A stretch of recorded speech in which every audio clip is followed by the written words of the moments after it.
യേശുവിൽ ഏറ്റവും സ്നേഹിക്കപ്പെടുന്നവരെ, ദൈവനാമത്തിൽ എല്ലാ മക്കളും സുഖമായിരിക്കുന്നെന്ന് ഞാൻ ആത്മാർത്ഥമായിട്ട് വിശ്വസിക്കുന്നു.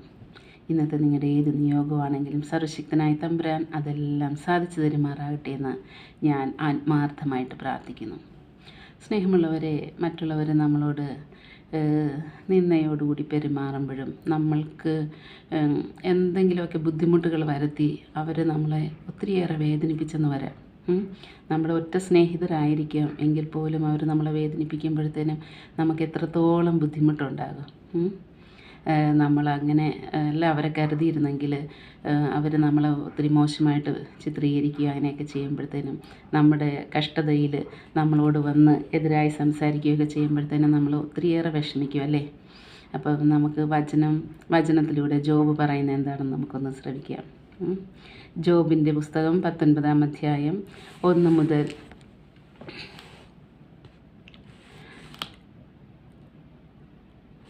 4 വരെയുള്ള വാക്യങ്ങൾ. ജോബിൻ്റെ മറുപടി. ജോബ് പറഞ്ഞു, എത്ര കാലം നിങ്ങൾ എന്നെ പീഡിപ്പിക്കുകയും വാക്കുകൊണ്ട് നുറുക്കുകയും ചെയ്യും? ഇപ്പോൾ 10 പ്രാവശ്യം നിങ്ങൾ എൻ്റെ മേൽ നിന്ന ചൊരിഞ്ഞിരിക്കുന്നു. എന്നെ ദ്രോഹിക്കാൻ നിങ്ങൾക്ക് ലജ്ജയില്ലേ? ഞാൻ തെറ്റ് ചെയ്തെങ്കിൽ തന്നെ അത് എന്നോട് കൂടെ ഇരുന്നു കൊള്ളും. അപ്പോൾ ഒരാൾ വളരെയേറെ വിഷമിച്ച് വേദനയിലിരിക്കുന്ന സമയത്ത് മറ്റുള്ളവരുടെ കുത്തുവാക്കുകളും വേദനിപ്പിക്കുന്ന സംസാരം എല്ലാം കേട്ട് കഴിയുമ്പോഴത്തേനും എന്തോരം വിഷമിച്ചിട്ടായിരിക്കും ജോബ് ഇങ്ങനെ ഒരു മറുപടി അവരോട് കൊടുത്തത്. അതിനെല്ലാം ശേഷം നമ്മൾ ആരൊക്കെ എന്തൊക്കെ പറഞ്ഞ് വേദനിപ്പിച്ചെന്ന് പറഞ്ഞാൽ നമ്മൾ അവരോട് ഒരു വെറുപ്പും വിരോധവും ഒന്നും വെച്ച് പുലർത്താതെ അവർക്ക് വേണ്ടി നമ്മൾ ആത്മാർത്ഥതയോടുകൂടി ഒന്ന് പ്രാർത്ഥിക്കണം. അപ്പം ലാസ്റ്റ് പറയുന്നുണ്ട്, ജോബ് അവൻ്റെ സ്നേഹിതന്മാർക്ക് വേണ്ടി പ്രാർത്ഥിച്ചു. ജോബ് അവൻ്റെ സ്നേഹിതർക്ക് വേണ്ടി പ്രാർത്ഥിച്ചു കഴിഞ്ഞപ്പോഴത്തേനും എന്താണ് സംഭവിച്ചത്?